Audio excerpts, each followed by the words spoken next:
the very roots of evil, of negativity and singularity, including the ultimate form of singularity, which is outcast, the whole state of things, in pure violence without object anymore. This is the typical violence of information.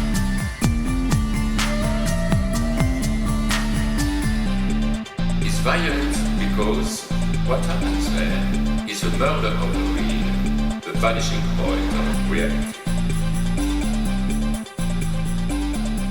Let's not have a misunderstanding here. Welcome to Machinic Unconscious Happy Hour with Cooper Cherry, as always sponsored by the People's Institute for Revolutionary Semiotics. Before we get going with today's guest, just want to throw out, I've got a Patreon at patreon.com/MUHH. If you can swing it and you like the show, consider throwing me $1 a month. We have our Libidinal band back together for, I believe this will be Wicked Lyotard Part 4. We've got our returning champions. We've got Taylor Adkins is going to be our lead guitarist. We've got Cute Noumena. Cute is going to be playing. What are you going to do, Cute? Are you our bass player maybe? And then I actually play drums in real life. Oh, nice. Oh, sweet. And then we've got young Agamben playing rhythm guitar. So playing 808s. Right. Yeah, there you go. The drum machine and yeah. We're all about the rhythm, you know? We're taking a look at the second half of chapter 3 from Lyotard's Libidinal Economy. And the overall title of the chapter is The Desire Called Marx. And so the sections we're looking at are There Are No Primitive Societies, Inorganic Body, Eduarda and Little Girl Marx, Force and Tautology. Some things that jumped out about or from the text or the second half of the chapter that I was kind of interested in looking at were, one, this idea of symbolic exchange and Lyotard's critique of sort of Baudrillard's take, which is sort of based on Marcel Mauss and structural anthropology. So we have that. Also importantly, I think the last section on tautology, I saw, and we can dig into this, but one thing I saw was perhaps, or I'll lay this out and we can get into it later, is this kind of similar relationship. This is how I read it, was there's kind of this similar relationship between currency and like maybe a value and signified or signified, because they're both sort of in these self-referential systems of value or meaning, but there's sort of a circular logic present there that ultimately I think is a nihilist, is sort of a nihilism. And then what else? There's exchange, of course, I think is a big component here, not only symbolic, but, in the stuff where Lyotard's getting into Eduarda and Little Girl Marx, and he's extending that prostitution metaphor that we've discussed in a couple of the last episodes. But I don't know, what jumped out to you, gentlemen? Yeah, I think that's a good sort of list, so sort of signposting the chapter. And I think this chapter, especially for me, and we'll get into this probably the next time too when we talk about trade and currencies and whatnot, but there's sort of a truly economic theory here, or at least a contention with economics in a way that the first few chapters sort of allude to. And obviously the book itself sort of postures that it's going to make some sort of economic argument. But this is where I really get the sort of meat and potatoes of where I can apply Lyotard to sort of as almost a, what would you call it? Like a counter economics, not even a counter economics, just a different iteration of economic analysis that's probably more helpful for understanding contemporary finance than most theories of value. I guess we should also mention this inorganic body as well of capitalism. And I think there's some ties to this organic, inorganic, machinic, etc. And then you mentioned, economics. He even references Schraffa, or I'm not sure if that's, are you familiar with it, Chris? You kind of have a feel for economics. Are you familiar with Schraffa at all? Not him, but I do a lot of economic theory. So this is sort of what is most interesting to me about Lyotard. Is sort of my own work in financial theory uses his basis of, or his theory of exchange as sort of like a way to understand the collapse of financial models after 2008, especially like the structures of derivatives can be understood very easily if you look at Lyotard in a way that economics completely did not understand what was happening there. Interesting. Yeah, and I can expand on that later if somebody wants to jump in. What about you, Cute? Anything about from this second half of the chapter? Yeah, mostly what you guys already riffed on, kind of Baudrillard's, you could say like maybe connection to libidinal economics in general. And then how that, at least with just some of the stuff that I've been reading or looking into recently with Bataille, I feel like a lot of this makes sense, or at least libidinal economics, I feel like have a very There's definitely like, a relation. it could be interpreted using Bataille's notion of expenditure. And Baudrillard definitely, at least in Symbolic Exchange and Death, is definitely referencing Bataille significantly in that book. So yeah, that's what I was reading over the past day and a half or so, was volume 1 of Accursed Share.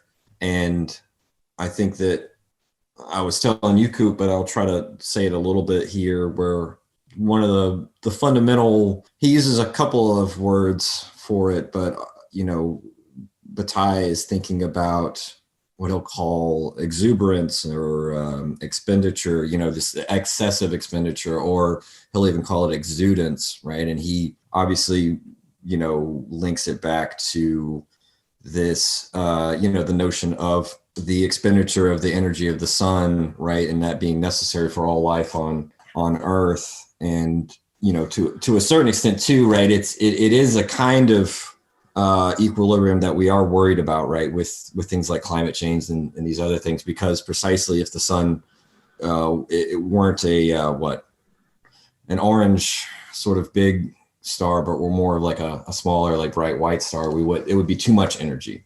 So there is too, like, a notion that, there are thresholds, there are limits which too much energy in the system can be disruptive to the possibilities of life. That's interesting. Yeah. Because I'm thinking about this in the context of the different types of stars that there are, how brightly they burn is based on the type of fuel source and mass, etc. Right?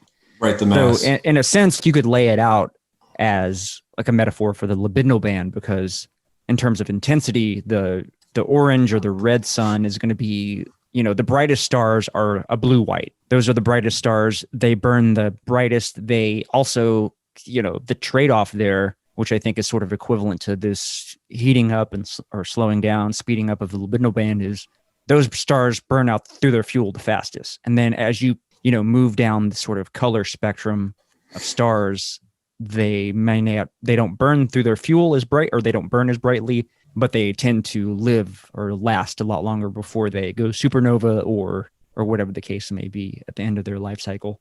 No, that's a good point. I mean, that is, you can think about the scale from white to red of the colors of the stars as the rough breakdown of how much energy they're expending, how much heat they're giving off too, which is important. You can think about that as the libidinal band, right? The furiously rotating libidinal band. And at white hot, at the upper end of the stars, the possibilities of life are virtually null, at least on the surrounding, planets. And we can think about how the Earth even went through a process of accretion, 4.3 billion years, furiously rotating, but in the process slowing down and losing some of that heat to give the possibility for the surface of the Earth to, that's good, and the waters themselves to enter a kind of a conducive level, and that's so as the bar slows down, as the planetary, the biosphere, it becomes possible with the slowing down, with a kind of a sinking off of some of that heat and that energy. Yeah.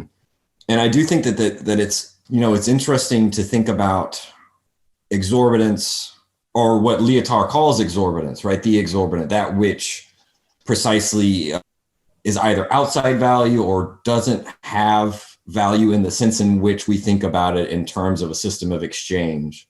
This is precisely why the prostitution thing he keeps coming back to, and we keep coming back to, right? The capital being the sort of conditional possibility for what does he call it? For a kind of, it not only binds forces and makes them manageable, but it makes them able to be exchangeable, right? Yeah, he even kind of talks like Bataille on page 141. I'm not going to read this whole thing, but he talks about living force gives more than it takes, consumes less than it produces, a little meta-economic miracle of the extravagant gift, which would be the forgotten origin of all wealth creation. This gets back to the organic inorganic body, the organic body of labor power of the proletariat, and that being a kind of, you could call it a mirage, but it is also a desire, right? It is this desire beneath the inorganic body of capital, and it's in that. I think that's what frames the tension between the quote unquote little girl Marx and the old man prosecutor Marx. But he does say at the bottom of 141, labor force, and I think that's not a good translation. I think Grant should have just translated as labor power, because that conforms with the basic translation of Marx, at least the common one. So it should be labor power, like Arbeitskraft. Labor power is exorbitant, or at least beyond value, inasmuch as the origin of surplus value escapes the whole system of valuations at the same time as it renders this possible, with the result that this is not even a general wrong done to it, but a meta wrong, a wrong which is not economic but ontological. That kind of language starts to get us into the language of like the differend, which I'll just leave off. But the point being, that's kind of he seems to be saying that's seems to be that which is elided or even like under erasure in the development of capitalism, is this forgetting of this kind of this ontological exorbancy, right? Or the exorbitant, the ontologically exorbitant, that which is sort of beyond value because it's in the very foundations of the systems of valuations. Just to kind of riff with you, Taylor, I felt like, at least with Bataille, a lot of Bataille's, you could say, like, his base materialism is a really good way to kind of make sense of this libidinal economics, at least how you were illustrating it, because there's always this excess value, even when, for example, when there's theories, maybe like Baudrillard's theory of exchange value, or symbolic exchange, sorry, it's always working within these particular parameters of trying to still, you could maybe say, rationalize or symbolize this excess amount of value or energy in a particular system. But I think even in Bataille's, you could say, like, I would say maybe like ontology or metaphysics, it's always this extra bit of energy or value that is, it's you can't attach a signifier to it, or you can't really rationalize it or put it within a particular enclosed system, because that's the point, right? It's that it's this axis, that which is, like, even in terms of thought, like trying to think about it, that surplus is already escaping. It's already escaping that system. So at least in one sense, maybe to tie this to like the libidinal band, traditional economics is too far on one particular side of the band. It's too, at least like traditional economics is rationalizing this notion of energy, trying to systematize the exchange, the value of an economy. And then on the other hand, you have these libidinal intensities that it's like, when low, like there's always this value, there's always a surplus amount of value in a particular transaction. For example, like in the set of prostitution, it's like, well, it's not just whatever sort of compensation the individual gets, or even the pimp. There's a sort of erotic value that the person that's even getting the services gets from it, and that's already escaping the transaction itself at maybe even at an unconscious level. And so there's always this subset within a particular system, that's, to tie it back to Bataille, that's non-totalizable from the start. Reminds me very much of like a Lacanian real, and Lacan kind of goes into this a bit too, like this notion of surplus, both I think in, I guess more so like in terms of semiotically or linguistically. I guess there's always been this excess produced, or this surplus of meaning, or whatever the case may be. But I don't have too much else to go on there. Chris, did you have any points to bring up here? I have a question for you guys, but I'll sort of preface this with my thoughts on this too. Is I really like this sort of idea of this excess libidinal energy. In economics, there's almost this theory that the value created by the market is a real thing. It's the market basically creates the material value for things in a rational way. It's sort of based on the rational movement of prices. But especially recently, there's there's this problem where I think Lyotard really gets onto this of like, well, what happens during massive like financial bubbles? You have this point where you'll have people being like, this is not rational. Like these prices just don't make any sense at a rational level, you know, and you'll have these hedge funds that'll be like, okay, like the housing crisis, you know, in 2006, we'll start buying credit default swaps because this is a bubble. These prices don't make any rational sense, yet the prices still go higher. Pricing is basically this arbitration of semiotics, of varying theories of value that are converging onto this other semiotic space, right? And I think Lyotard kind of gets that when he says on page 97, he calls it the Joy Science of Postponement, right? So I think he kind of understands this excess pleasure, enjoyment in the postponement of sort of rationality itself, the postponement of a return to sort of like the rational price value, right? He also calls it the Joy Science of Infinity. You know, there's this libidinal energy that drives the prices of things up that are completely divorced from the rationality of what they're buying, right? Like prices that just don't make any rational sense. So my question basically is that with this idea of financial arbitrage being the arbitrage of semiotics, financial arbitrage being the strategy of being like, okay, these prices are not what they should be, and I will basically close the price discrepancy from what the rational price should be with the price where it's at right now, right? You have this arbitration of the semiotic value of the underlying material. Well, what's the relation then for Lyotard, or just in your own opinion? How do we rationalize this, if there is at all a materialism, like the underlying material in which these signs are trying to signify, right? The signs themselves are trying to point towards a material value. What is the relationship between economics as its sort of semiotic functioning in the market versus what is that relationship compared to like the material? Or, you know, for example, like what's the difference between the semiotic pricing of buying oil, in which you never get, you know, barrel of oil, you're never buying anything, you're buying the semiotic thing, the price. It's like a virtualized, Exactly. So is there still a relationship here to the material? And is that material really the stock itself, or is it the libidinal intensities that are directed towards that thing? Yeah. That's sort of what I'm trying to figure out for myself. Gotcha. I like that. Well, I mean, I definitely think he's going there with, I just want to say last section on tautology, I think is very much going in that direction, but go ahead, Taylor. The thing that we keep seeing him do is that we make this exclusive disjunction, right? Intensities, materials, materialities, you know, Guattari might call them science particles or whatever, right?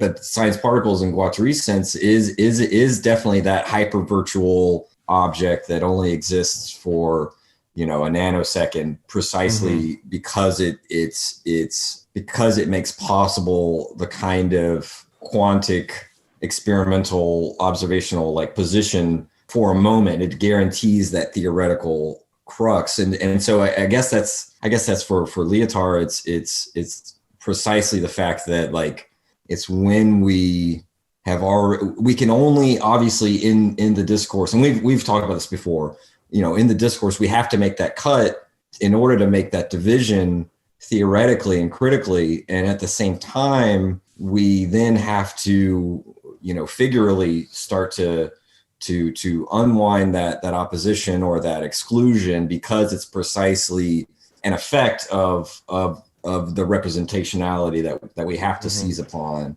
right? So like part of the movement to make those distinctions and then to try to unravel the very basis for them, or to show them to be merely an effect of the spacing of discourse. That's partly why he keeps going back to Bataille's Madame Eduarda, his main point. And I think, what is it that Madame Eduarda's perversion, her madness doing in disrupting the quote unquote normal economy of the pimp and the prostitute and the client, right? This holy trinity, this unholy trinity. And his main point is that it's precisely her derangement, her sort of exorbitant, you know, delirium and desire that allows her to enjoy the prostitution act, the act of prostituting herself. Whereas, so she violates the presumed coldness of the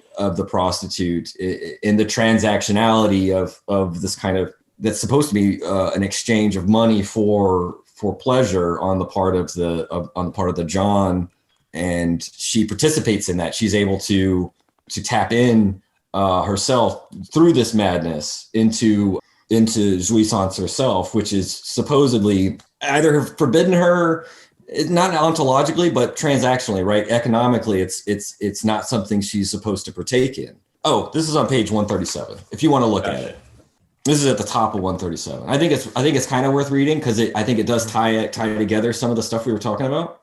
Of course, prostitution is still in order, a separation and a distribution of pulsational movements into distinct poles, each of which fulfills a definite function in the circulation of goods and jouissances. But intensities are lodged here no less than in every possible network.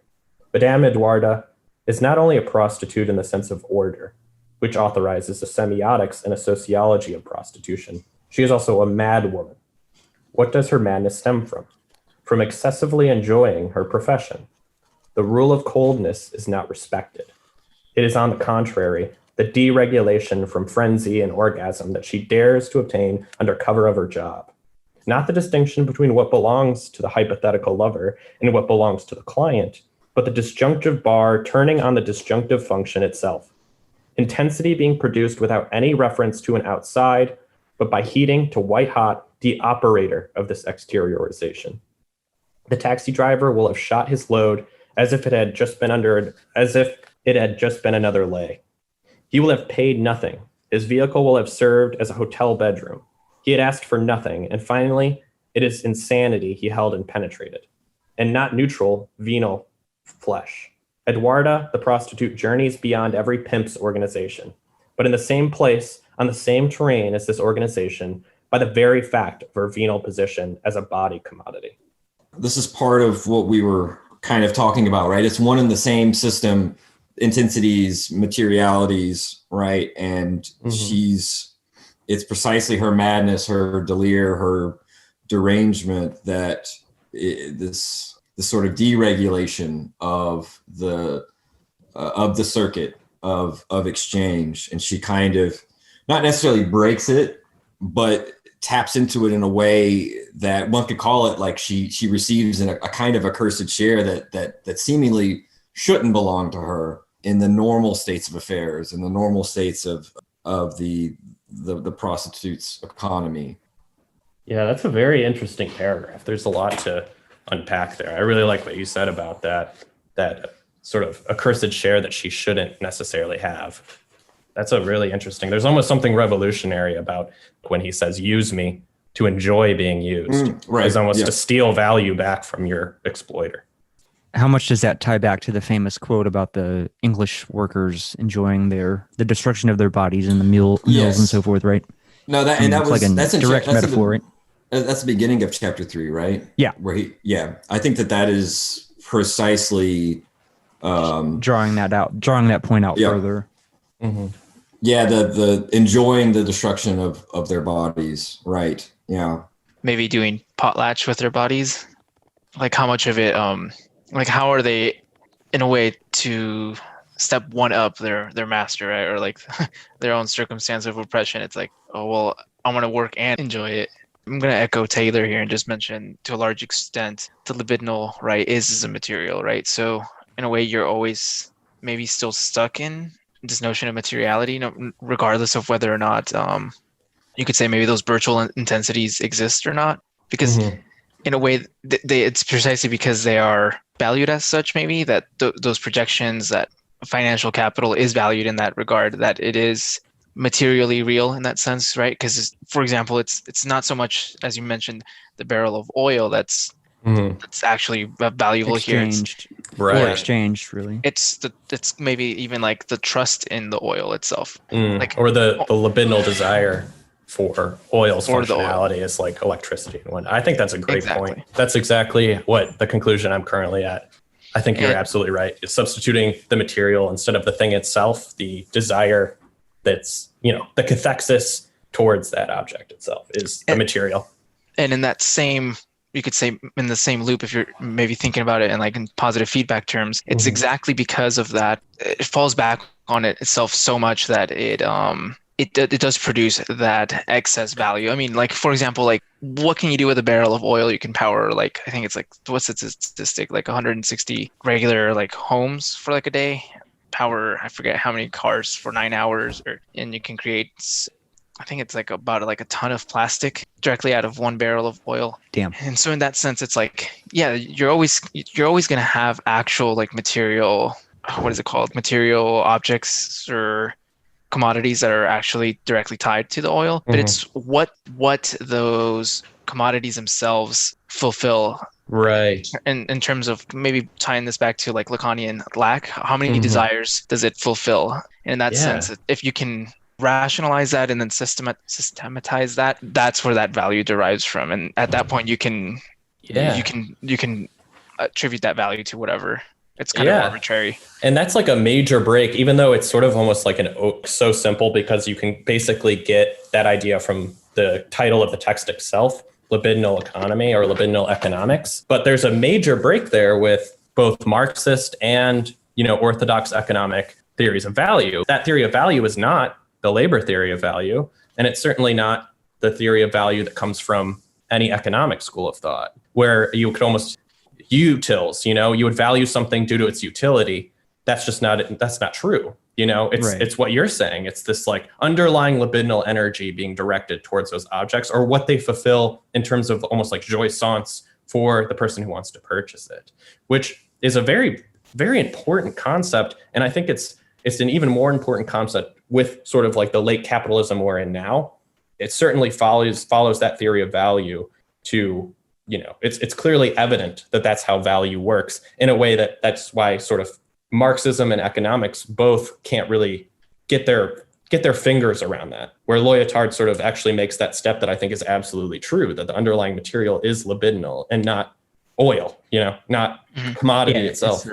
There's a signified sort of metaphor relationship. I wonder, like Chris and I had talked a long time ago, we did an episode on Baudrillard, and I don't know if this exactly would make sense here, but one of the things we kind of discussed was the supreme brick. Yeah. In this conversation of sign value, because this is dealing with, what is value in this context, because the utility of the brick doesn't really justify its price. Right. In a traditional context. The amount of labor time it takes to produce the supreme brick is not any more significant than any other sort of brick. So how does one explain value for something that is really tied to libidinal excess, right? Because it's the superfluous character of the expenditure, owning the commodity for its mere sign value without any basis utility. Any basis in any real form of utility, unless you're extending utility further out than typically discussed in economics, where you're saying like the utility I'm deriving from the purchase increased social whatever. Right. Like a social capital. Yeah, exactly. Cloud or social capital. So in that sense, it's a libidinal drive.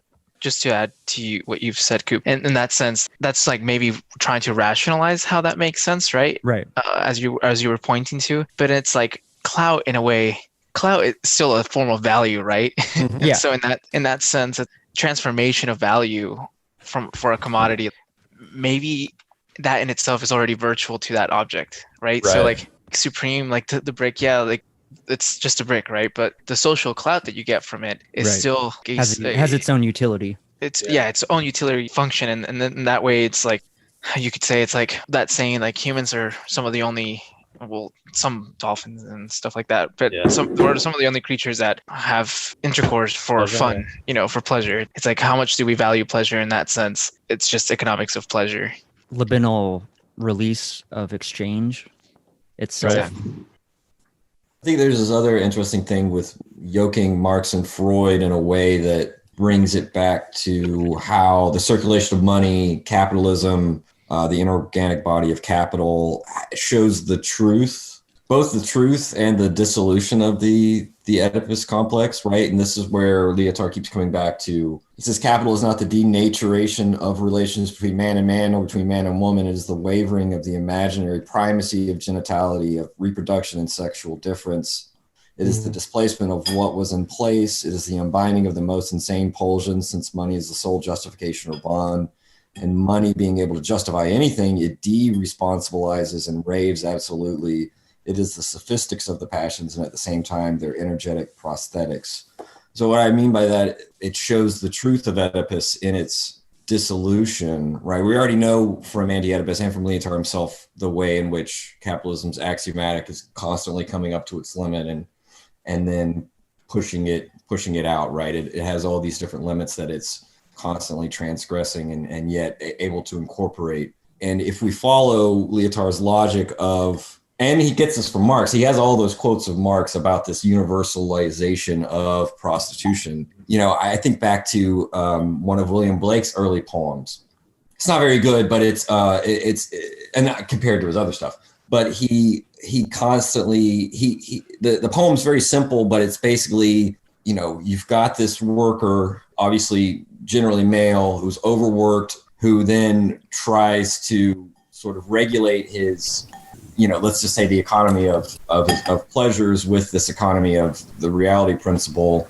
And there is not just an abundance of bars and taverns to get alcohol and to sort of, let's just say, kind of allow your body to kind of get in tune, right? You can imagine, amphetamines in the morning, caffeine in the morning, and alcohol at night, so that you can keep that cycle going. But there's also proliferation of prostitutes. And so the man, there's this denaturing, if you will, we can put that in quotes, this denaturing of the husband-wife relation that gets caught in this exchange of bodies that of prostitution. And what happens is a proliferation of disease, right? A proliferation of syphilis. And then what happens is the husband brings that home, infects the wife, and passes it on to the children, right? Syphilis or something like that. And this was a kind of, there was definitely in the 18th century and early 19th century, you saw with the rise of industrialization, this kind of explosion of a kind of health crisis. And so this dissolution of the Oedipus complex, to wrap it all up, is precisely the more and more the imaginary relation, if you will, between man and woman, the quote unquote denaturing of it that capital and money and the circulation of money brings about, the more and more the family unit itself is put under this immense pressure, and shows the truth of what it always was, that it was always open to the outside and it was always suffused by the social. That was always a kind of, imaginary enclosure between the walls of the picket fences. And this is why, another quote unquote crisis in capitalism isn't just a question of profit and these other things, but actually the crisis at the heart of the nuclear family. And you see this, Bataille does this great in the volume 1 of A Cursed Share, but you can even look at it in Lyotard, where it is this, one could say it is this move away, increasingly a kind of subordination of ties of affiliation to ties of alliance. And that whole dialectic is, it shows the mirage, if you will, of that desire for this outside that would be a full body, that would be sort of natural communism or whatever. And it's the mirage of what he calls a desire for harmonious genitality, right? This, and we can kind of see that, especially, it seems more and more we see the natural anchoring of identity and sexuality is no longer in a classical image, right? That's no longer a determining model for understanding subjectivity in a traditional way. And at the same time, just to think about the expenditure and the explosion of human beings from, as Bataille kind of says, like the more and more technology accelerates, the more we transgress the Malthusian principle that there's not enough food for the amount of people we have. And yet technology remakes the possibilities, the conditions of possibility of like humans throughout the biosphere, to a point where, we have to ceaselessly innovate in order to keep up with that pressure that we're putting on these systems, not just natural and unnatural, but, of exchange, of, what we could call standards of living, these other things. And so I guess to come back around and open it up to you guys, I guess that was one of the things I was wondering about, right? Like, what in the end does that, I guess it's that question of Marx and his understanding of non-anthropomorphic sex, right? Like, did you guys see in the chapter what this dialectic or really non-dialectic of the little girl Marx and the old man Marx? Were you seeing some of the stuff about sexuality and genitality and these other relations? Did you have any thoughts about that undercurrent in this chapter? I really like what you just said. I think that was really well put. And it reminds me back to that, his term, the Joy Science of Infinity, is sort of a main characteristic of our society. And I actually really like Alexander Dugin in The Fourth Political Theory uses the term monotonic process, which is when some sort of environment, it gets plugged in for infinite growth and then it destroys the environment. Right. If like cancer basically is a monotonic process. And he's obviously kind of a little bit more primitivist, fascist. He says that basically what the Joy Science of Infinity is this monotonic process where we need to keep going.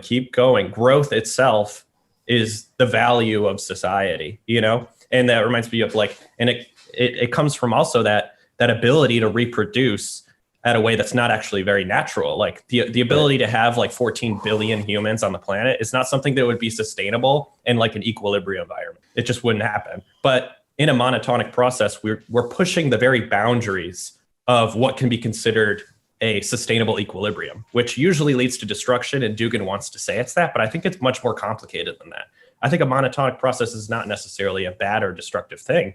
It's just something that we don't have sort of like a natural way to understand it other than sort of the collapse of ecosystems. But if we have this desire for the infinite, there's no reason to believe that's not actually sustainable. There's sort of the idea of just like going into space, and having all of that excess libidinal energy towards infinity, just keep going westward, young man, in sort of the Whitman-y sense of, we always have this frontier that we can push the infinite, the monotonic process further. How much is that just an ontological realism, for example, like to the extent that, call me out on my naturalistic fallacy, but this notion of Bataille's expenditure, how much of this is like potlatch? All economies are potlatching economies in the sense that there's always going to be excess energy, for example, in any system, including just like an existing biosphere, trying to use up, for example, the resources for whatever means necessary sustaining life, producing economies, which are always going to be tied to some extent. I mean, that's the whole point of Lyotard saying that all economies are libidinal, or like in that sense, we're all just potlatching with the sun, because the sun, even the sun, is a system that's reached equilibrium and will eventually burn out. But in that sense, it's like, which one was going to burn out first, the horrendous thing that we call life on Earth or the sun? And I think we're losing catastrophically, right, to use that language of like burnout. The sun is much less likely to burn out anytime soon than, the notion of, stretching, creating, for example, a local solar, a civilization or even like a galactic civilization. To me, that just sounds science fiction-y to the extent that it's not possible in the sense that there's just not sufficient energy. Right, as of right now.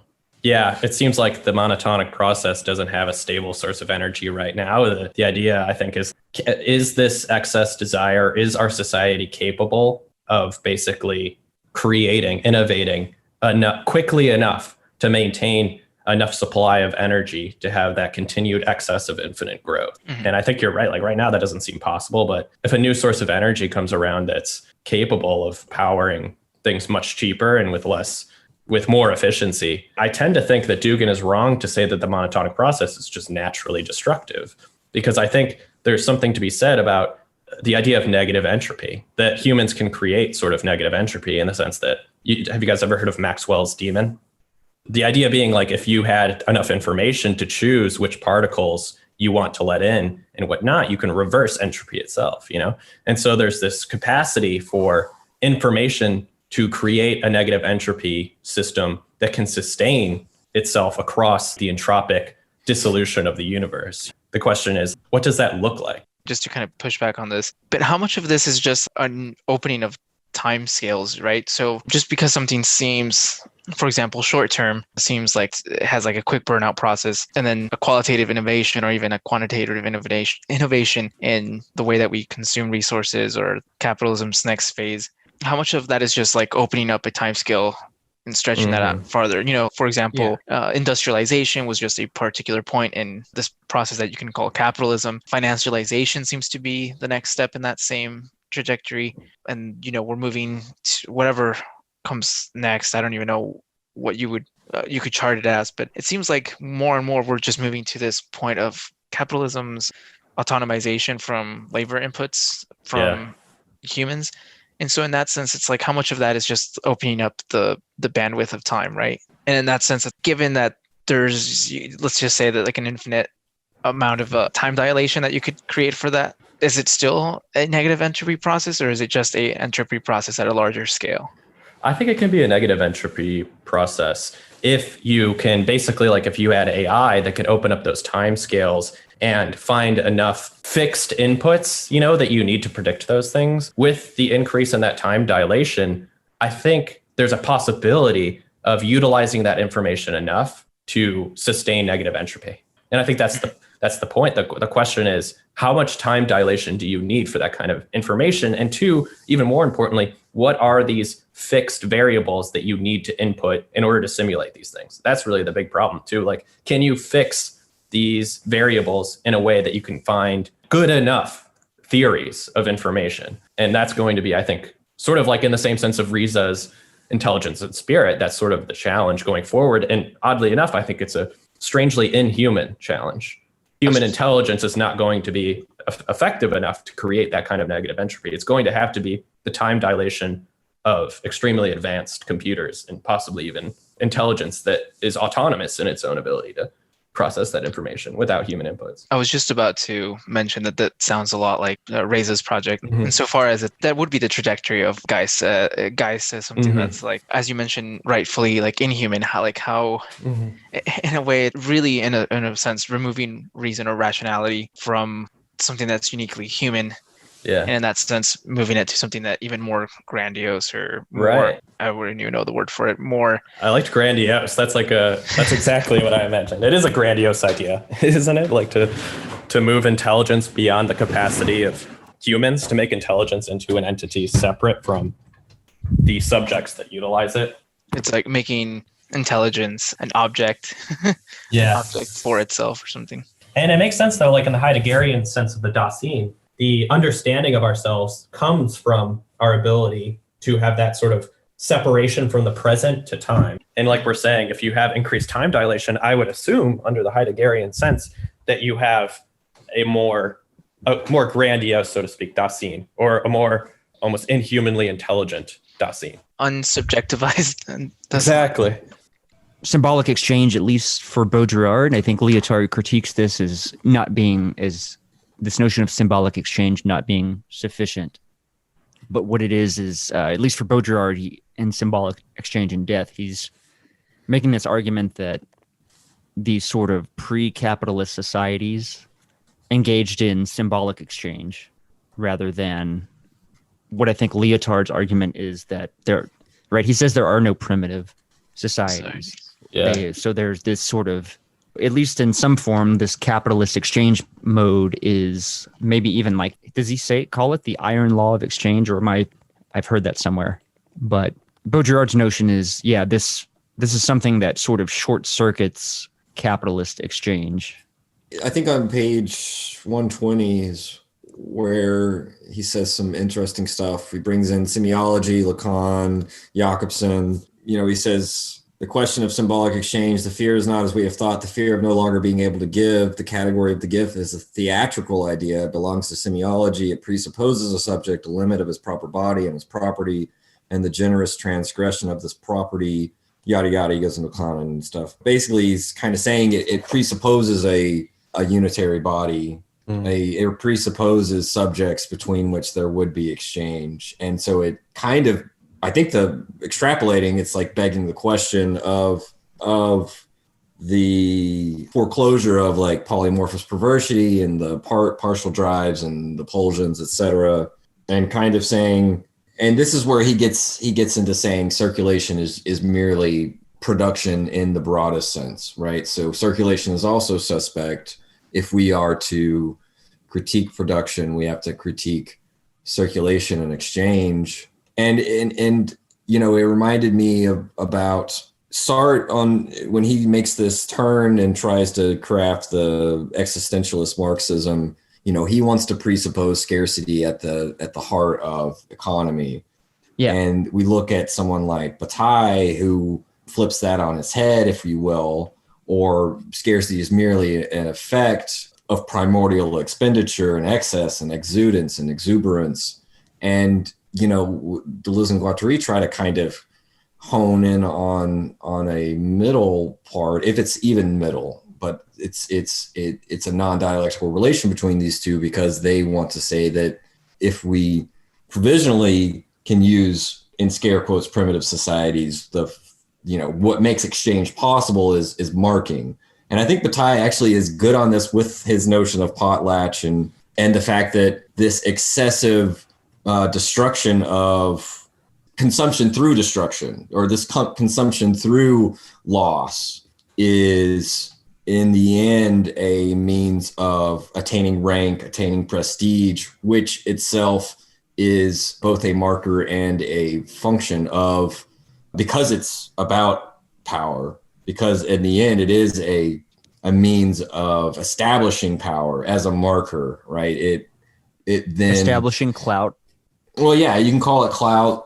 It is a consequence of this, you know, intense expenditure, which seemingly has no direct benefit, but in fact, Yeah, it has a social utility, a symbolic utility, or what is it?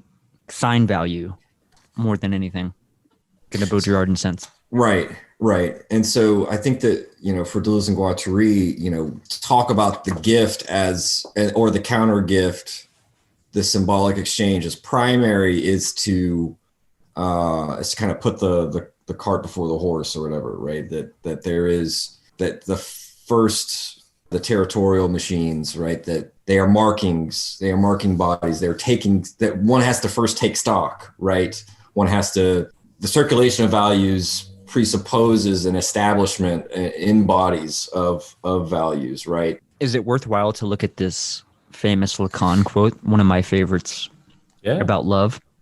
When Lacan says to love is to give what one has not, he means to forget that one is castrated. It should mean one never has anything, there is no subject, and so there is nothing but love. Not only is there never anything to give because one has nothing, but there is no one to give or to receive. It is in the theory of signs that donatory exchange, or the gift as the primitive form of exchange, may be represented as the attribution of a devolution of an object charged with effects. So someone who at the beginning of the cycle didn't have it, for the sign is just something which replaces something else, hides and manifests something else for someone, for the addressee, and also for the sender. I don't know how much I'm going to actually touch up on the quote, but it kind of reminds me of this distinction, at least in terms of the term that's used in Deleuze and Guattari, which is the flows. And like, if we think about like philologocentrism, the way that traditional economics like describes exchanges, in that sense, that, I don't know, like direct contracts or like transactions or whatever, but sees them less as these libidinal flows of production, which is usually seen as a feminine structure, at least like for like, you know, making the metaphor like explicit, like a flow, like a menstrual flow. In that sense, I'm trying to think back where it was like you were reading this and I just had the thought. I want to connect this to this notion of castration, but castration from traditional forms of economics, maybe. What are the conditions for exchange or for the formation of a commodity within a society in a Kantian sense? What are the smallest necessary categories for the formation of a commodity? And in that sense, that project would be stuck within this philologocentrism, like this rationality of utility, as opposed to this, I guess, like the way that Lyotard is illustrating in Libidinal economy, this more, or even like Deleuze and Guattari, this more feminine or more, more castrated form of economy or economic critique. Could you explain a little further this sort of symbolic castration that you're talking about? I think that's really interesting, but I don't know if I fully grasp like exactly what you're referring to. We were talking about earlier how like utility is always seen or used to describe traditional economics. And so in that sense, the commodity or the commodities, the labor, all of that is already systematized. At least even you can see this in Marxist labor theory of value, which is the excess value is already something that's incorporated, and it's that which is creating the profit for, the excess value is that which creates profit for the oppressing class. And in that sense, even that form of revolutionary Marxist critique of economics or capitalism is still within this phallologocentrism. And so to kind of step outside of that box, to kind of critique it from this angle of libidinal intensities is to, and I mean this metaphorically, like to castrate oneself of this dependency on utility or utility value or instrumental rationality, and kind of a step outside of that box and into, like libidinal critique, for example. Let's just assume that that's Lyotard's project. It's like a libidinal critique. Not only would you use material flows, which are then directly material affects, as we were talking about, you can't make sense of an object's virtuality and how that's connected to a value when you're using instrumental rationality or like utility, because in that sense, that would already be incorporated into that system. And so there's always going to be this excess utility or this excess value, which is not accounted for in that system. And it would just be purely that libidinal intensity, and just kind of had this thought, maybe like Judge, what is the guy that thought Schraver? It's not so much that Judge Schraver, it's like becoming woman is an affect, right? It's like that feeling or that intensity of becoming woman. It's not like there is an already established category about what being woman is. It's that intensity or that affectivity of becoming woman.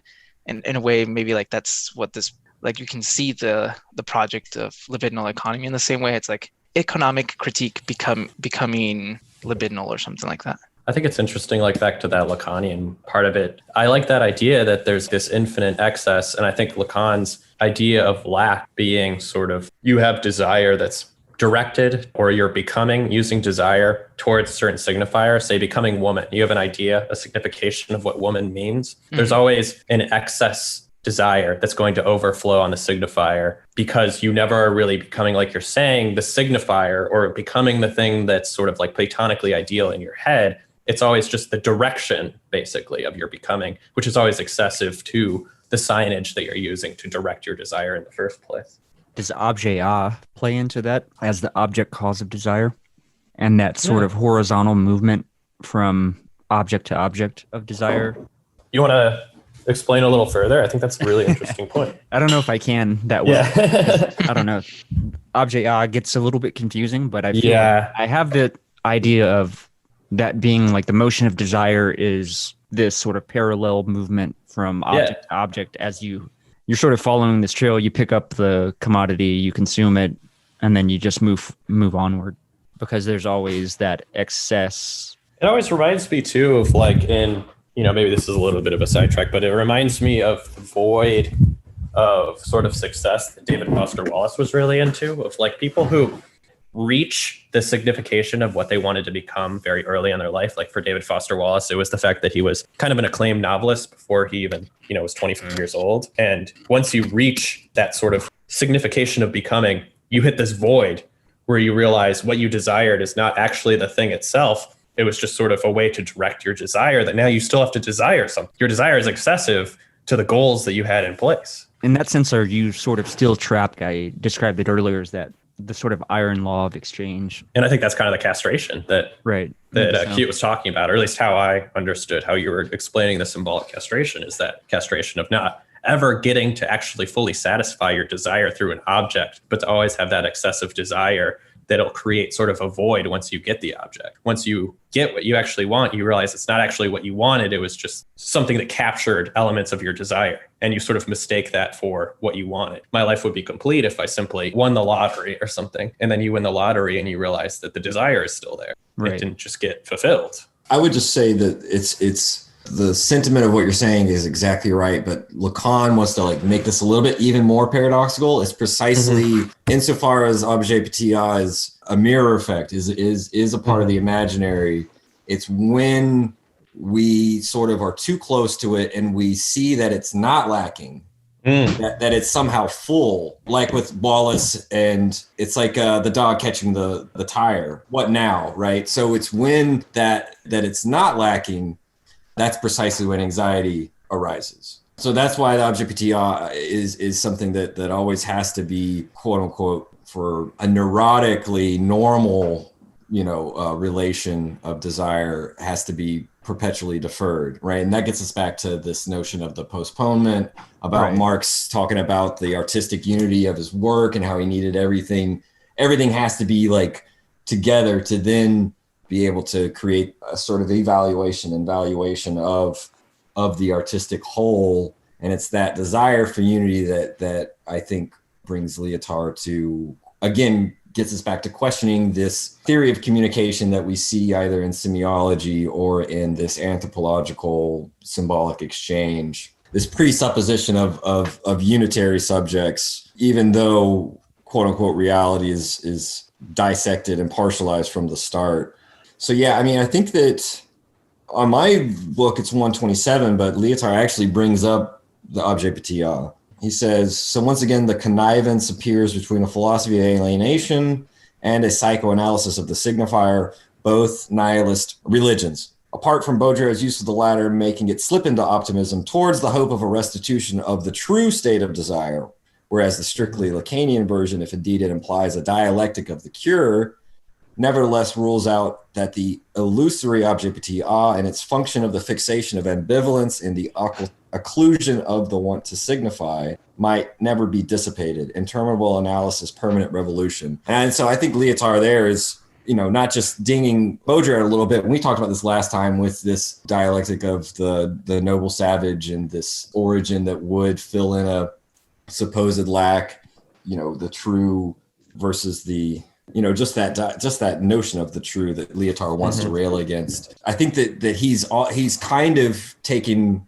what I was saying about the object-ptia is it's always kind of different or deferring itself from being present and full. Lyotard is bringing it back to this is a really nice yoking of Freud and Marx here. Interminable analysis, permanent revolution. I mean, at the end of Freud's life, obviously that was his question: is analysis terminable and interminable? Right? Is there a true end to analysis? And Guattari, of course, is one of those proponents that says, yes, there is a point at which the analysis has to stop, has to be broken off, that doing otherwise is not just a means of growing your clientele list and taking in more and more money in a kind of way that falsifies but it also leads a kind of dependence, right? It almost leads a supercharging of transference that then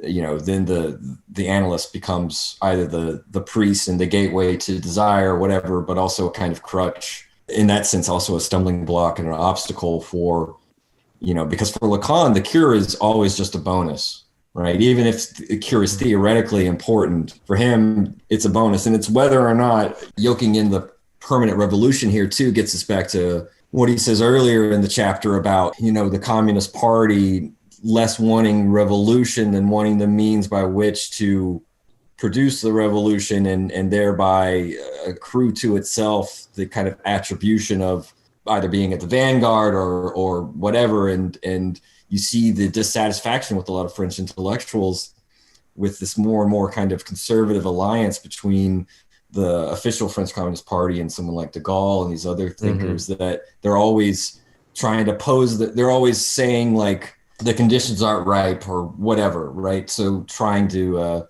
be the manufacturers or the cause or the source of revolution in a way that is disingenuous and not actually in tune with, whether we call it the increase of mode of production or relations of production, that contradiction, however you want to state it. Retain that priestly status that he mentions. Yes.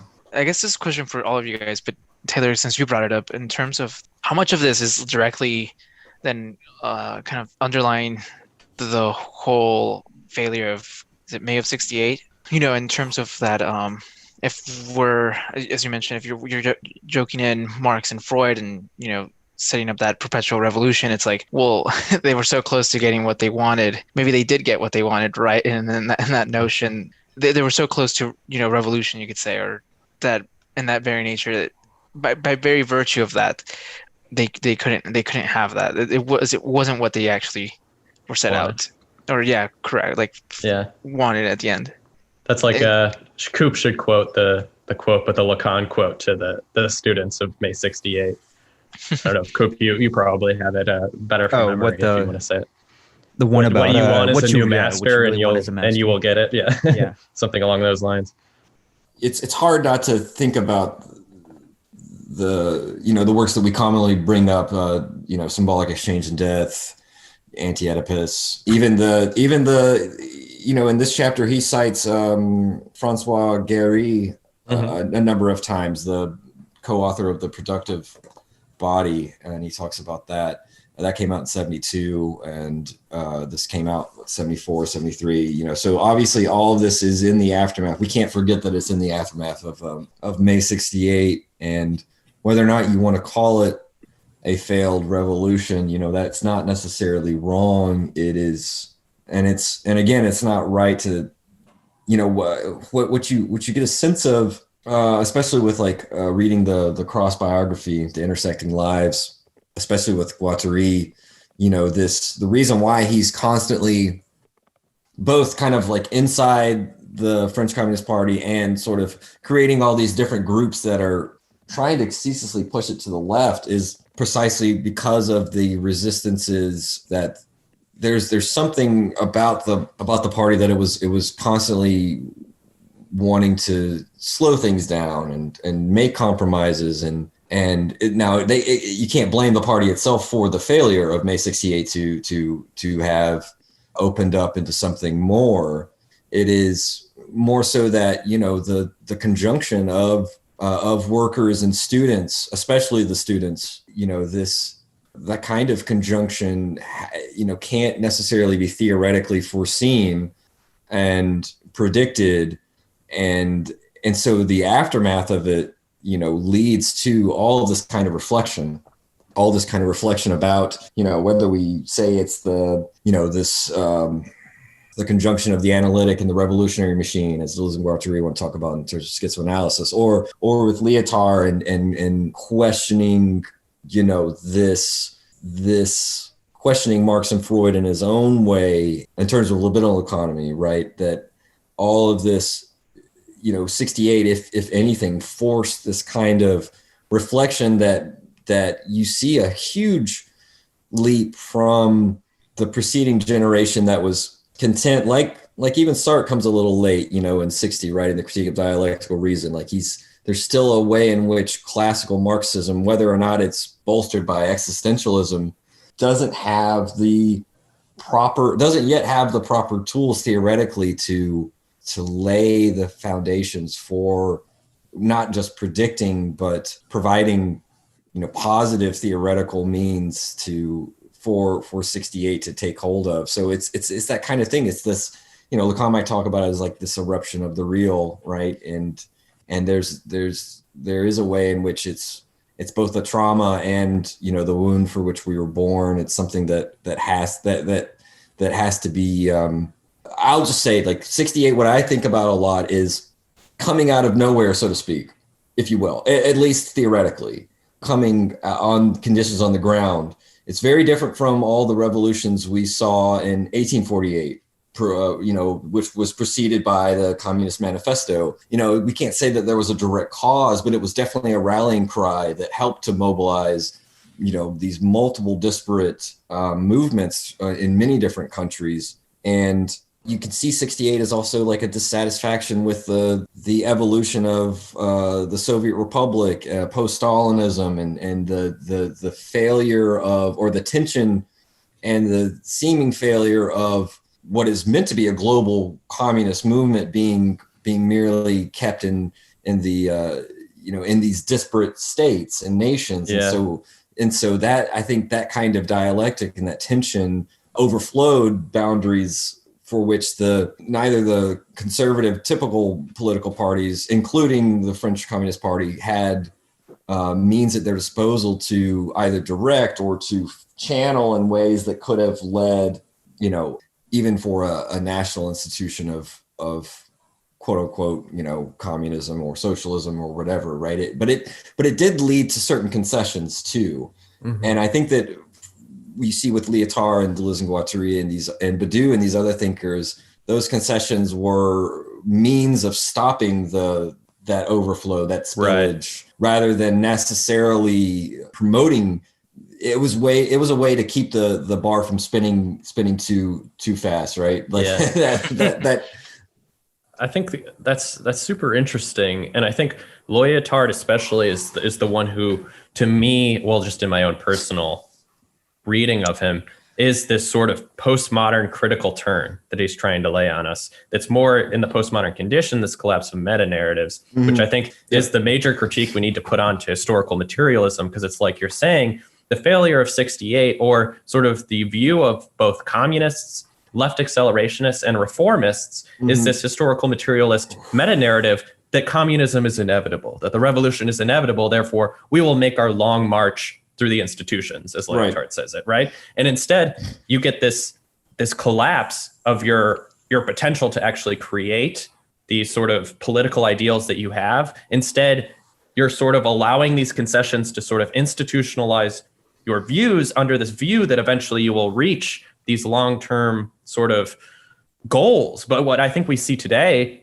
in liberalism is, the failure of 68 led to this long institutional march where we're trying to change liberalism from the inside, but then you turn into the very petit bourgeois elites that are hated by the very people that you want, right? Instead of a communist revolution, you get this postmodern QAnon revolution, where the long march through the institutions has only given even fascists or liberalism to point the finger and be like, look, the communists are taking over, let's stop them, Meanwhile, the communists sort of have to come to grips with the fact that it's not necessarily true that communism is just the historical inevitability, right? In fact, if you believe that, it can actually be counterproductive to achieving the very political goals that you set out in the first place. It almost sets like the ripe grounds for, the Lacan quote that we keep bringing up. It's like what you want is an actual, what you want is a master, because in that sense, it's like, well, I'll take any sort of oppression. In a way, it's like that quote, I think it's Marx's quote actually, where the last revolution will redeem all the other ones. In a way, Same it's with like, Benjamin. Yeah. So in a way, it's like, if that's the case, like, let's just say that is true. Well, why do you have to do anything? It's like, just be oppressed. It's like, just wait. Yeah, exactly. Just wait. If wait for Jesus to come back. Yeah. And I mean, that's Lyotard. That's the Marxist version of Lyotard's Joy Science of Postponement. The revolution is always on the horizon, in the same way that like infinite growth is on the horizon for the economist. Or Jesus's triumphant return. Exactly. The messianic time in both the church, and Benjamin uses messianic time to talk about the coming of the revolution. This postponement, this great pleasure in the idea that eventually we'll get there, Yeah, he says, this is the bottom of 142. He talks about, this is back where he talks about, he says at the top of the paragraph, prostitutes getting organized to fight the domination of the pimps. He's like, what do they want? What's the political consequence? Is it just to get more higher rates per lay? If we do that, then you're still remaining in the same system. He says the good fight aims, on the contrary, to emancipate the venal bodies from the bargaining of their alleged procurers, and to reestablish everywhere the magnificent transcendence of the one who gives, which masks the infamy of the one who receives. The hope of the young political woman is simply that the prostitutes become fertile virgins once more, members of a pure and organic body, which they form in reality. I'm going to skip ahead. The emotions of hate or despair, which may seize leftist militants or the most infuriated workers when they see the proletariat accept, after renegotiating, the rates for its prostitution, do not, of course, have economic motives, as in fact the leaders of companies, unions, and parties, all good pimps, complain. They nourish themselves in the passion for an elsewhere, for an organic body hidden beneath the abstract body of capital, for a force lodged underneath or outside power relations. He puts this earlier about this natural communism, or this full, to do away with decision and to establish the great full common body of natural reproduction communism. So I think that what we were talking about, what he says at the very beginning of the chapter is like all these parties, the Bolshevik Party, the French Communist Party, the German Party, these are all compromise formations. And I think that brings back to what Chris was saying about, this is inevitably where Lyotard is heading to, critiquing grand meta narratives, and Marxism being the movement of Geist, for absolute knowledge, the sort of the contradiction, the dialectical, contradictions in capitalism will lead us to Marxism and justify all the other revolutions. Like for Lyotard, this is a kind of necessary consequence, I think, of the sort of, the representative conditions of possibility of discourse, and they have to themselves be brought to light and be critiqued, or not critiqued, or just shown to be maybe necessary mirages for our own theoretical movements, but they don't determine the sort of the heart of praxis, or the heart of the movement of theory and praxis. Didn't Lyotard say that there are no contradictions, there are inequalities in, or something like that? I feel like I vaguely recall that. He does say in Discourse Figure, kind of like Deleuze, that opposition would be less than difference, and not like its extremes. He says something kind of like that. It may be going back to the last chapter, and I don't know if this is necessarily relevant, but let's see, what is he saying? It's like, Marx said of the production of the proletariat, new contradictions emanate from this. Once again, our intention is not to reduce that to this, and not for a moment do we stop loving and stoking the anger of the anti-economist. Moreover, he takes a great deal of care to show that these contradictions are in no way dialectical, and to oppose subversion, which does not itself enter the order of political economy, to the claims and counterclaims, which are just the basic constituents of the game which capital plays with itself. There's no dialectic in Baudrillard, and this is because the subversive reference, that of good savage and good hippie, is in his eyes positively present in modern society, not negatively as Marx imagines the proletariat to be. The marginals are libidinal affirmations. The proletarians were negations of negation in a journey and a sublation. We fear only the consequences of this small detail of this methodological nuance, that the affirmative should be delimited as a region, since every region, gives rise to regime and reign, to sign and mechanism, and therefore all one's hopes were placed in it. One is certain to despair. Perhaps as politicians, we should still and always desire to be in despair. He says something very similar at the end of this chapter in the tautology section. This is 148. It's about 2 pages from the end. He says, compared to Sraffa, Marx's attempt and failure to make the system and his book on the system self-replicating can only appear illegitimate, whatever the Althusserians may say. What prevents Marx from making a scientific description is that he must fulfill the function of the prosecutor assigned him by his desire for an integration of goods, means, and persons into a single body, his desire for harmonious genitality. Sraffa's body is as elusive as the body of capital. Commodities are themselves only evident there as the limits of an endless metamorphosis, which suggests the congruence of capital's operation with that of a theoretical system. It follows, of course, from such an approach that every catastrophic perspective is excluded. The death of capital cannot come to it from within, from some contradiction. There is no contradiction. There are at most disequilibrium states. Yes. There is no death through disruption. I think that's the one I was thinking of. Yeah. This kind of reminds me of Minima Moralia by Adorno.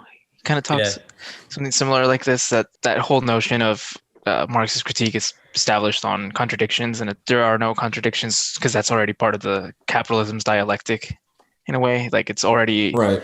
The contradictions themselves are part of that in the Hegelian terms of that negation, and so it's like it's already incorporated or is already part of that dialectic towards X. I don't know if I could explain it very well here, but I was going to say that this idea of contradictions, to me, the writing of Mao on contradictions is actually like one of the only Marxists that I've read that sort of actually deals with this problem on a very tangible level. And I don't know if I can like go into great detail. I'll have to relook at that now, but I think that's like a problem a problem for today is like, what does the dialectic look like in relation to contradictions? I think Mao actually kind of saves dialectics as sort of a philosophical and political praxis. But I think there is something to be said about sort of the post-dialectical thought that you see in Lyotard, Deleuze, and Baudrillard, where you almost just have these two polar levels that exist simultaneously, not in necessarily antagonism to each other, but just exist as sort of two polarities. Laruelle have any? He also is not Hegelian and is more talks about like a dyadic formation. I don't know if that has any relevance to this, what Chris was saying at all or not, but. Yeah, I mean, with Laruelle, the movement of dialectic of contradiction, he, being a good post-Deleuzian, post-Derridian, whatever the post means there, being, understands that, what he bases non-philosophy on is this notion of a unity of contraries. That's and right. So for him, the one is outside of you said it, that dyadic play of contraries, that, because I mean, for him, it's this, and it gets us back to Lyotard and reading Lyotard, and we have to use discourse and representative notions and concepts, even if we rail against them at the same time, and undermine that play.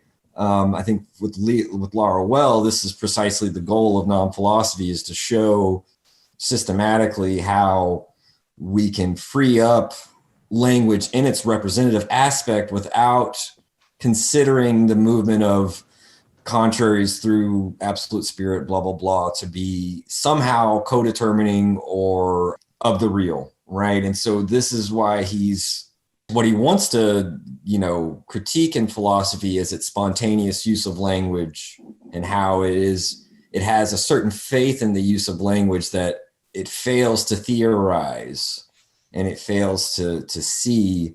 Now, obviously, for Laruelle, he's aware of this too, and he talks about this in his own way, about how, well, you use language, yada yada, but for him, it's not a problem. It's only a problem when we don't have this foreclosure of the 1-2 thought. It's when we think that thinking and language, etc., and being can not just be used selectively to describe, but actually co-constitutes the real in a Kantian way. That's when we get into these paralogisms and these aporias, and that's when we are in the thick of philosophy, which for him, it's not about putting an end to it. I think for Lyotard, there is a sense in which there is a kind of accelerationist drive, a nihilistic drive to push philosophy to its death to a certain extent, if only for its resurrection, its glorious resurrection or something,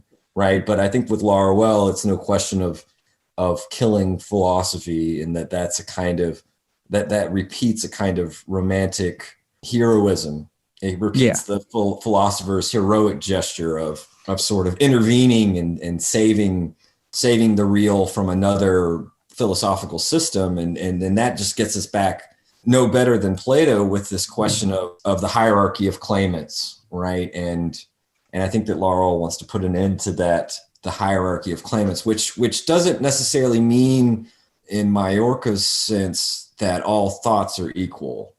There's a kind of equivocation in that, and starting with that or leaving that phrase itself to be self-evident, because I don't think Laruelle wants to say that all thoughts are equal. There'd be a kind of Deleuzian moment where, there's a univocity of beings where they're kind of equal in their inequality, that kind of shit, right? I mean, that's, but yeah, with Lyotard, I think he wants, he's not necessarily setting up a theoretical framework and scaffold for us to reproduce libidinal economy, or the writing of, he's not showing us like, here's how it's done. We have to go on the journey with him. We have to be able to sort of, vibe and ride the waves that really do, overflow us and crash and crush our usual conceptual apparatuses. It's precisely because Lyotard is wanting to say that, with his stuff on symbolic exchange, he's wanting to say one of the primordial, if you want to stick with philosophy, one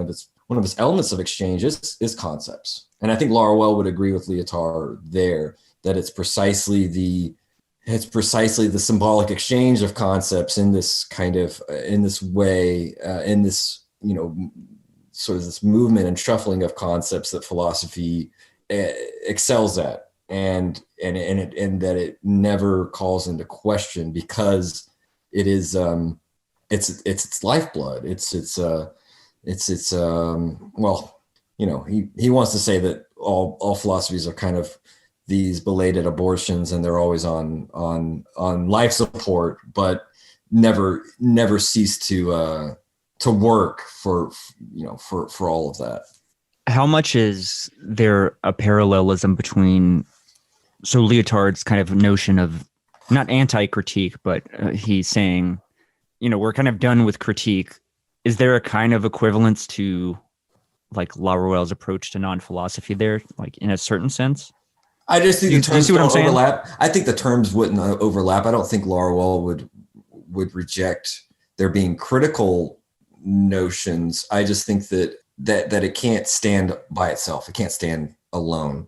That critique alone is not enough. I think he would agree with Lyotard there. It's just that non-philosophy, you know, the name of the real or the one, however you want to put it, it does have critical, theoretical, analytical, and pragmatic effects. And so, but I do think he would agree with Lyotard that at a certain point, the critique of philosophy is a preliminary gesture, and it doesn't suffice unto itself, right? And Lyotard himself makes the point. He's like, look, there's hundreds of thousands of critiques of Marx. We don't need another one. And if we merely were to pick and choose which ones that we think are best, then we really are only showing our biases. We're showing a kind of prejudice for our own political economy aligning with our libidinal economy. And so it's really about some sort of movement of unconscious investments that we want to make. And it's a political gesture first and foremost, rather than getting to the heart of the libidinal meat and matter. And I think that's why his quote unquote reading of Marx is so interesting. And he brings out a kind of complexification and complication and calling into question of Marx himself on his own terms, rather than critiquing him in a traditional way, right? So if we can still call this critique, and sometimes Lyotard will say, I'm slipping back into critique for a moment. I don't think that Lyotard is satisfied with staying there, because then one would merely be doing another one-upsmanship. One would merely be doing a kind of Hegelian thing, where it's like, if we just find the right, you know, oppositions and whatever, we can keep moving in this spiral manner. And I don't think Lyotard buys into that. I think that's another meta narrative that he's already not happy with. It's not enough. Do you see, because what you mentioned was really interesting in terms of Laruelle's project, his non-philosophy. Is it more than a science, maybe as you could call it, a science of developing dispositives, or like that third middle term? You know, that's a good question. He does want to talk about non-philosophy as, he'll talk about it these days as a generic science, or that it leads to a type of generic science. It's because he's become much more explicit about this. In the past, he would have talked about it as a kind of quasi-science or even a pseudoscience, but in a positive way, right? Because there's a sense in which, you know, for him, philosophy is always wanted to be science, and it's precisely that desire that confounds it, and that makes it fall into its spontaneous usage and its self-sufficiency and its, you know, and its self-legitimization, precisely by doing what it thinks thinking is. And you see this from Kant to Heidegger, this notion that somehow science needs philosophy to undergird it or to structure it or to scaffold it or to prompt it to ask the question of being or whatever, right? And I think that, that's why Laruelle will reject Heidegger's notion that science doesn't think. It's just that it doesn't think in a philosophical way. And so, I find the notion of generic science is one of the ways I talk about it is it's like when a medicine loses its patent and then its value on the market decreases because there are generics out there. There's something about that to how non-philosophy works with philosophy or with sufficiency in general decision. It's precisely this downgrading. It's this degrowth and depotentialization of philosophy's claims, sort of bringing it down to a level where it's no longer bootstrapping itself in a way that would make it seem like it's the queen of the sciences, right? Metaphysics, as Kant calls it. And, whether or not we think that Laruelle succeeds in being able to provide the foundations for that is one question, but I do feel, at least in my own opinion, I feel like there is something that Lyotard is getting to here as well with his rejection of critique, where he is trying to say that to a certain extent, critique, theory, philosophy, just taken in general, and he includes like structuralist and linguistics in this and ethnography and ethnology. There's a sense in which they're kind of high on their own supply, or they're too big for their britches or something like that, right? And you see some of this in some of the best of Nietzsche when he says that philosophizing should be psychologizing, like the idleness of philosophy, wanting to settle into a system, right? That reintroducing movement, etc., and not necessarily in a Hegelian sense, although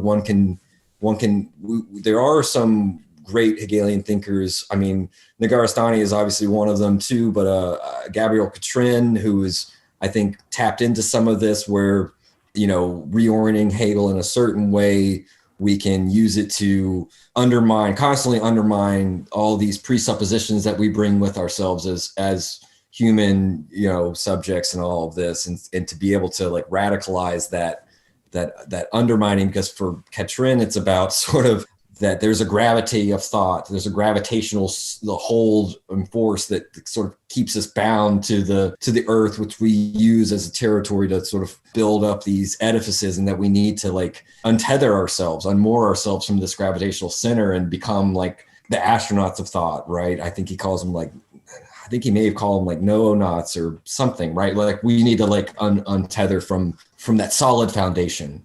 I think for Laruelle, unlike for Sartre, Sartre, he wants to say that like a philosophy is only as good as the sort of the thoughts and actions and whatever it informs in the rising class, and that it dies and passes away. I think for someone like Laruelle and for someone like Catrin and using Hegel, that like a philosophical system is never dead. It just it needs to be sort of vectorized and like plugged in, right? We need to like rediscover those tensors, the tensor signs, as Lyotard might say, that can give them a relevance. And it's just the fact that we have to be careful lest we slip into merely a historicizing archivalist work. That stuff's important, but it doesn't suffice unto itself to radically plug in the ways in which even old philosophers, even the pre-Platonics or whoever, even some unknown rediscovered philosopher can spark a maybe not a movement, but at least spark a new orientation that has these effects that are unprecedented.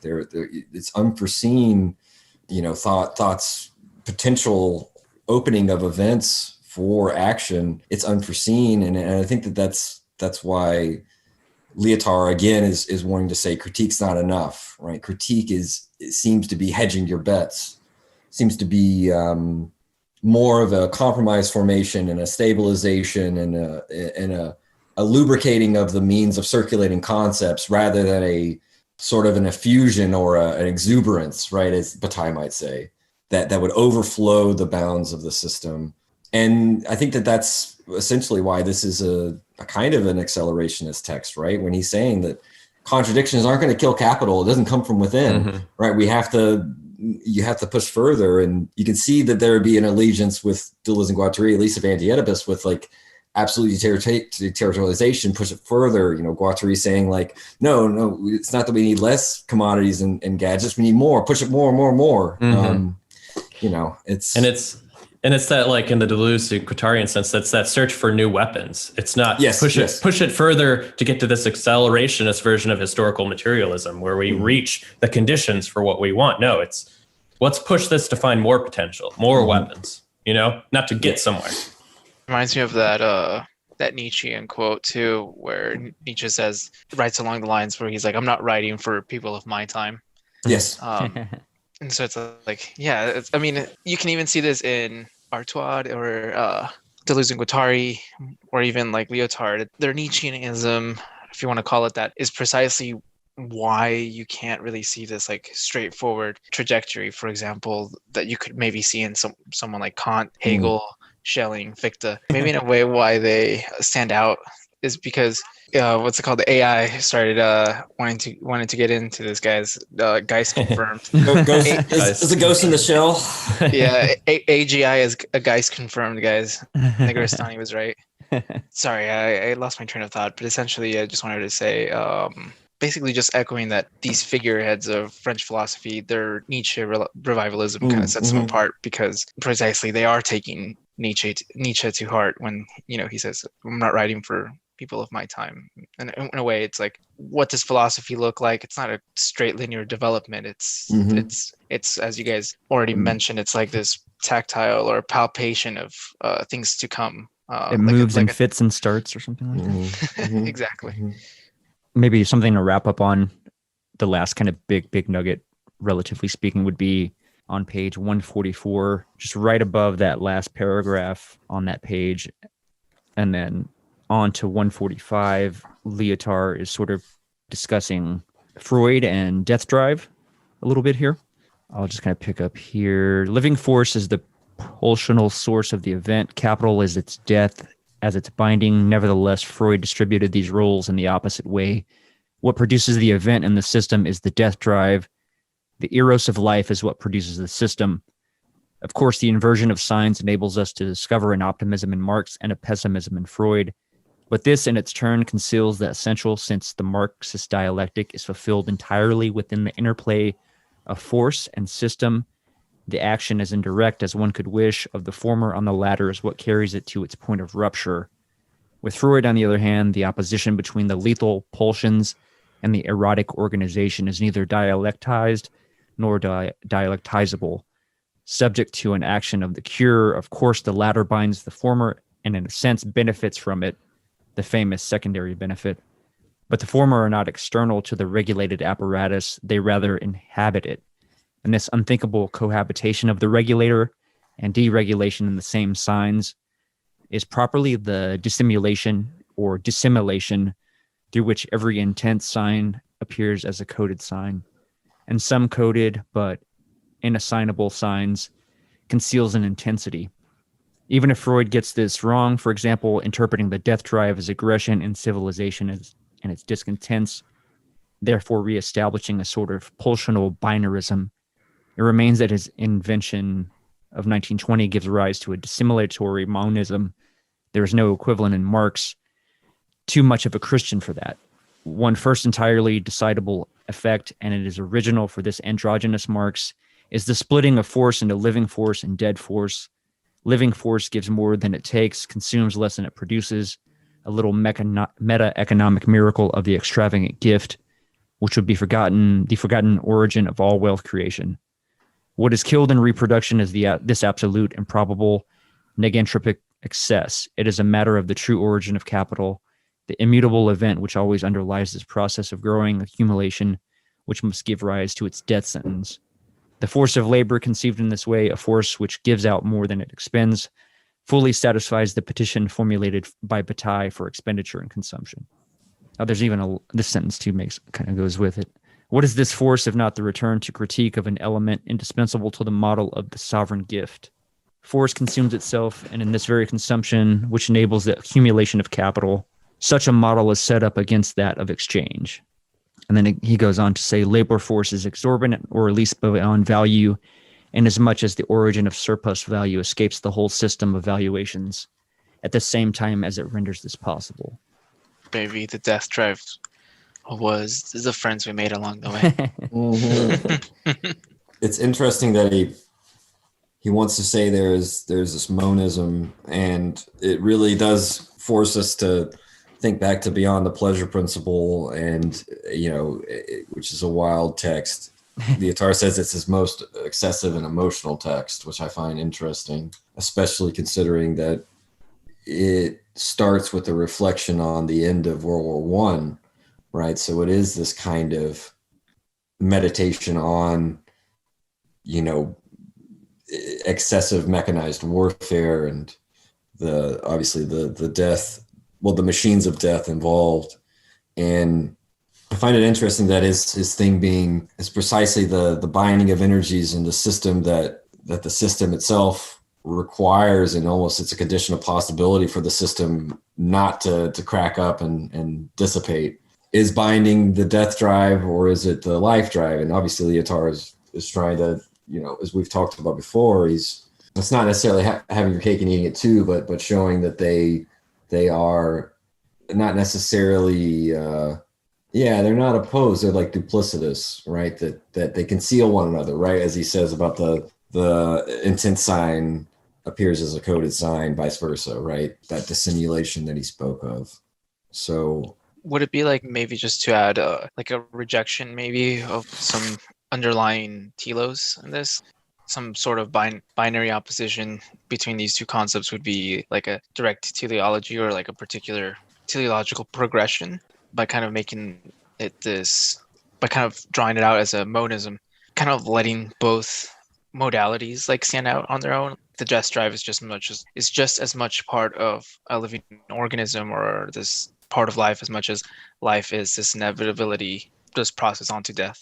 It's almost like he's saying that Marx is more rigidly Hegelian than Freud. And I think that Lacan wants to say the same thing too. In his essay on the subversion of the subject, he wants to say that there is this radical, even if they may start at a common origin, they radically split the Freudian, the Hegelian dialectic, and that Marx is almost too traditionally Hegelian, and he says too Christian for that, which I think is a synonym. With Freud, it's obviously that with Lyotard, even if Freud wants to schematize them as in opposition or doing opposite things, they're colluding. And of course, I mean, you can see this with every stoner philosophy 101 student who, you could chaos and order. Have you guys seen SLC Punk? Do you know what that is? Mm-hmm. Like when it's like, are you a proponent of chaos or proponent of order? Obviously, mm-hmm. They need one another and they work together. Right. Same with life and death. And so this monism, I mean, it's kind of like with Freud, obviously, like, and he talks about this in Beyond the Pleasure Principle. He's like, he theorizes these excitations, these internal stimuli, and that the psychical apparatus, when it's functioning, quote unquote, normally, it actually is meant to bind these excessive energies precisely because the system would break apart, or he'll say that trauma occurs. And he talks about the soldier in war with this fear of death hanging over him. He thinks of it as a kind of psychical shield. Now, a better way to put this, he thinks that the expenditure of forces of the psychical apparatus in that fear of death, that perpetual anxiety, actually like expends a certain amount of energy that helps them to deal with physical wounds. Now it leaves them open to psychical wounds, but it's this thing where it's like, is the death drive the unbound force that threatens the system, or is the death drive binding the forces and sort of stabilizing them and killing them? And it's like, there's no, Freud wants to make it simple that Eros, creates systems and Thanatos breaks them down, but it's not so clear. It's not so simple. And this is why Lyotard's like, Freud simplifies too much in Civilization in Distant Tense by saying that death drive is just aggression, because he does kind of, in Civilization in Distant Tense, he does slip into a kind of more of a Hegelian mode by talking about sublimation and how the only way societies hold together is by men sublimating their desires to like kill and conquer everything, and they work together. And this is how art comes about through religion and all this stuff. He moves very quick in that text, and I think that Lyotard is right to call him out and say that there is a kind of blunting of the conceptual power of the notion of death drive by reducing it to aggression and needing it to be sublimated. And so it is a kind of, in his old age, it's like he becomes more Hegelian or something, but I'm not sure. Kind of reminds me of what you mentioned earlier, young Alexander Dugin's Monotonic processes. Yeah, this expansion and contraction in a way, kind of using like cancer as an analogy. If it doesn't have this check of death or thanatos, then it'll keep expanding until it burns itself out inevitably. And in a way, to map this onto like what is it called, anti-sib critique of civilization in general, or like even Ziak. It's like there's these periods of contraction that are necessary to kind of reach some sort of equilibrium.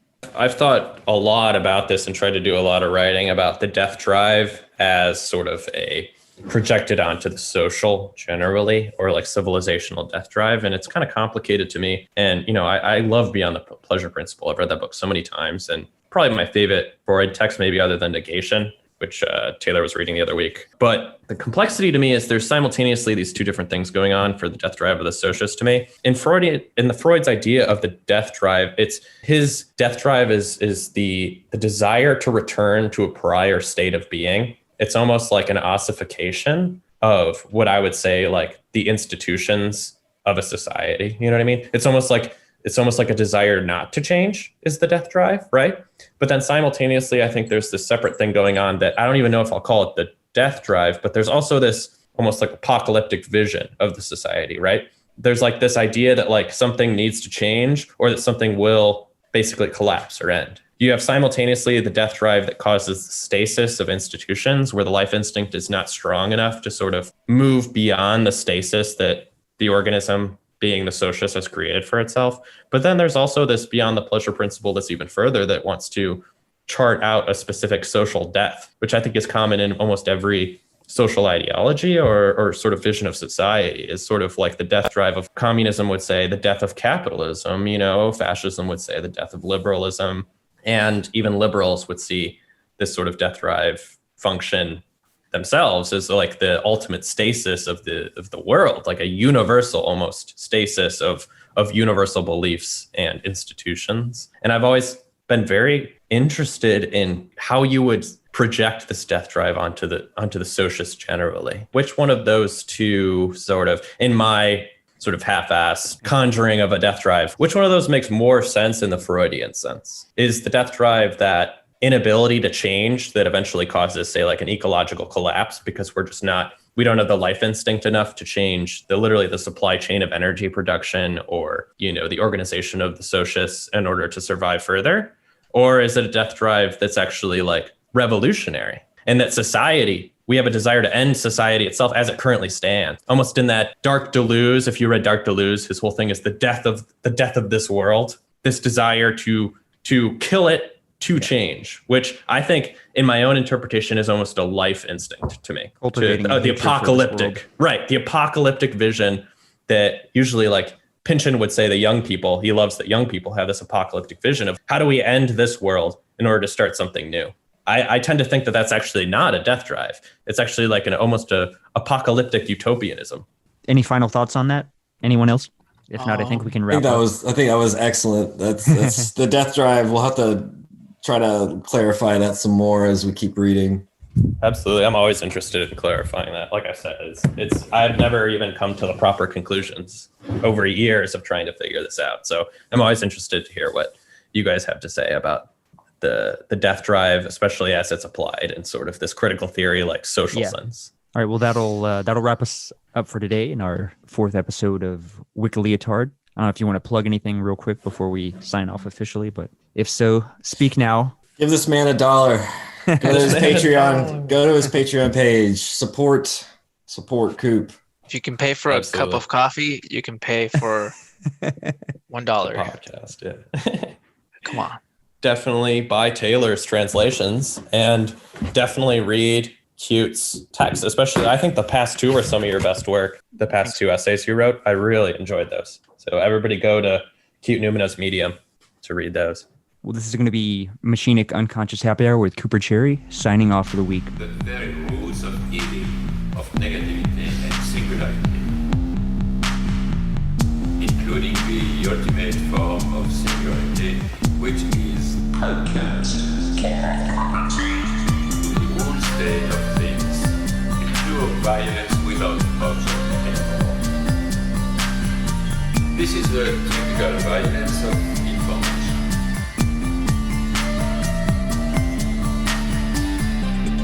It's violent because what happens there is a murder of the real, the vanishing point of reality. Let's not have a misunderstanding here.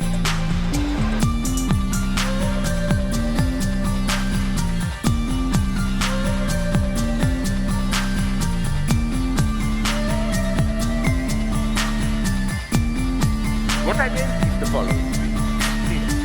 With nothing left but recycled, whitewashed, lobotomized people as in Clockwork Orange.